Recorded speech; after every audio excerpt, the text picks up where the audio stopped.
Hello, this is Hongyu. Here I am presenting a new travel time calibration method for the back projection imaging of large earthquakes. Then the application of the new method to the Denali earthquake shows that the earthquake has two superficial rupture segments.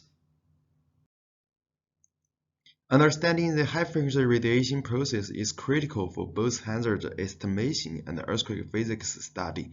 In past 2 decades, bank projection method has been widely used to image high-frequency radiation of large earthquakes.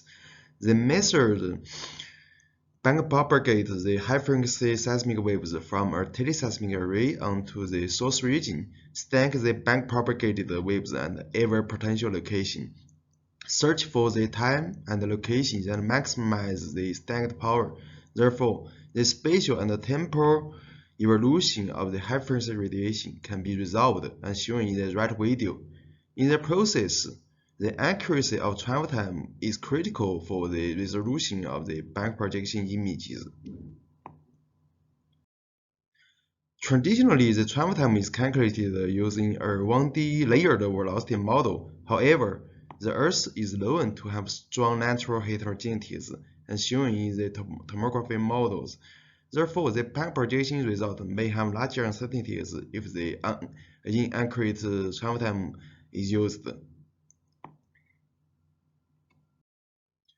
To lessen the influence from the Earth's 3D velocity structure effect on the travel time, we take advantage of the aftershock and historical events that are located close to the rupture area of a large earthquake, as shown in the panel D.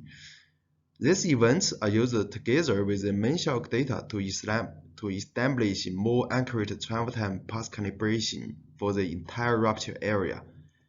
Here we use a new 2D interpolation algorithm to establish the calibration. Such 2D interpolation idea is supported by the array travel time observations relative to a 1D velocity model, as shown here, where 2D linear variation can largely explain the travel time error observations. We then apply this travel time calibration to the 2002 magnitude 7.9 Denali earthquake. We first verify the method by applying it to the aftershocks along the rupture of the mainshock, shown as the colored lines. Here, the white stars are the accurate aftershock locations from regional catalog. The conventional back projection location of these aftershocks are shown as diamonds, which divide significantly from the accurate location, especially for events further away from the mainshock epicenter.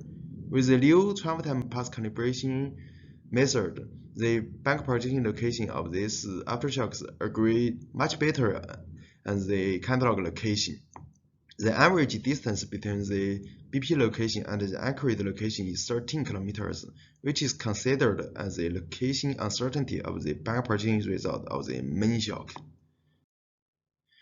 Our preferred rupture model of the mainshock is shown as diamonds colored by time.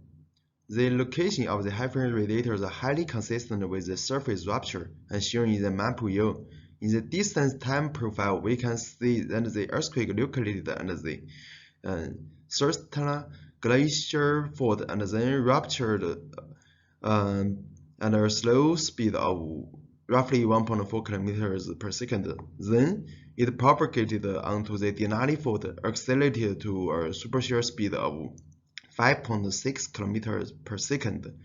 This supershear rupture lasted for about 20 seconds and then stagnated for 15 seconds, and then reaccelerated to 5.2 kilometers per second, which is also supershear.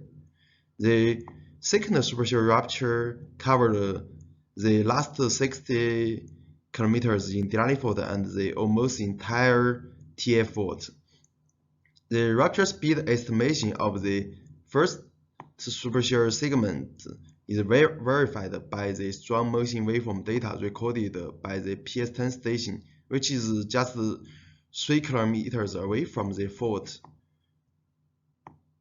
The velocity waveform of PS10 station show clear supershear signatures with dominant fault parallel velocity and a super shear path followed by a trailing relay path for the normal component. Rupture dynamics and lambda experiments suggest that the amplitude ratio between for the parallel and for the normal particle velocities is a function of the normalized rupture velocity. Using the PS10 records, the predicted rupture velocity is about 5.6 kilometers per second, highly consistent with the rupture velocity from the BP results. We suggest to conduct a similar study for future earthquakes to better resolve rupture process and reconcile different data sets.